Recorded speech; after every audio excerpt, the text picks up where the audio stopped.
Imagine a world where engines have no control over speed and torque. How would it be to produce something without a speed-controllable conveyor belt? How much energy would be wasted when adjusting a fan at full speed? Can you imagine an elevator going up and accelerating like a roller coaster? Of course, this does not happen because we use microcontrollers and power electronics for control. Infineon has the right power electronics for this job, the IGBT7 technology. Let's start with a deeper look at Infineon's 7th generation of IGBTs. Here are the main features of TRENCHSTOP IGBT7. The device is optimized for a lower on-state voltage, VCE SAT, and forward voltage, VF, ideal for motor inverters where the switching frequency is low. It can be safely controlled with only a positive gate voltage, which simplifies the driving. The current density of the IGBT7 chip was increased, which enables a higher power density and thereby a frame size jump. The EMI behavior was improved and consequently the softness of the diode was optimized. Furthermore, the switching slope control of the IGBT is now possible by selecting the right gate resistor. And finally, IGBT7 allows overload for specific times, which is directly related to the load profile of industrial drives. The IGBT7 technology is tailored for industrial drives. But why? Let's see. Mainly due to its technical benefits. Due to the moderate switching frequencies, 4 kHz for standard and compact drives, the saturation voltage, VCE SAT, of the IGBT was reduced. IGBT7 is designed to avoid parasitic turn-on, thus negative gate voltage is not required up to 200 amps. The lower losses of the IGBT result in a possible frame size jump, which means you will get more current out of a specific package. The reduction in switching losses is limited due to the limited switching speed of the switching node. This is given by the limited isolation capability of the motor windings. However, with IGBT7 the DV/DT can be controlled through the selection of the right gate resistor RG. Additionally, one of the major added values of the new IGBT7 is also the improved humidity robustness.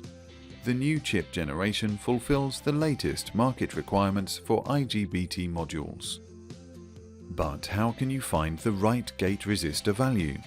That's what we will see next. In the datasheet of the IGBT7 you will find this diagram. Here you will see the dV/dt as a function of Rg for 10% of nominal current and 100% of nominal current.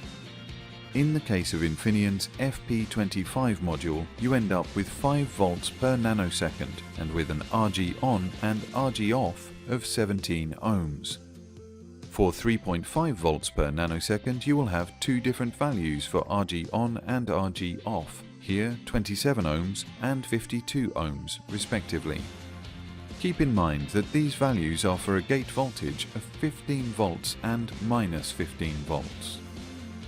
But what is the difference in terms of power semiconductor losses between choosing a dV/dt of 5 volts per nanosecond and 3.5 volts per nanosecond? The easiest and most accurate way to find an answer to this is by doing a simulation with IPOSIM, the online power simulation program for loss and thermal calculation of Infineon power modules and disk devices. Here you can see the simulation results.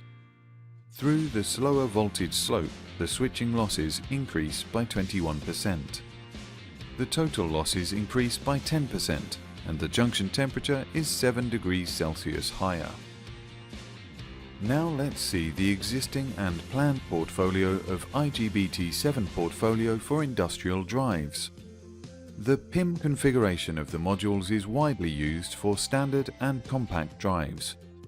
With the introduction of the EZ3B, a current rating from 10 amps up to 100 amps can be covered with the EZ platform.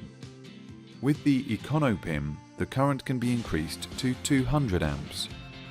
For servo drives, typically a 6-pack configuration is used due to the DC link connection of the inverter.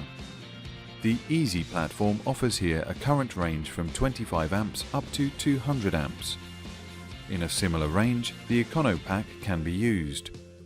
For higher currents, the Econo Dual 3 or the 62mm module is the right choice with IGBT7. Now, a current up to 900 amps is feasible with the Econo Dual 3 and up to 800 amps with the 62mm module. Finally, with Prime Pack, you can reach a current up to 1600 amps. Please note that more current rating with 1200 volt IGBT7 in Prime Pack is under planning. And that's why TRENCHSTOP IGBT7 is the right choice for your drive. Hopefully this video was interesting and provided useful information on TRENCHSTOP IGBT7. If you need additional information, just have a look at our product page at Infineon.com. And don't forget to subscribe to Infineon's newsletter for engineers.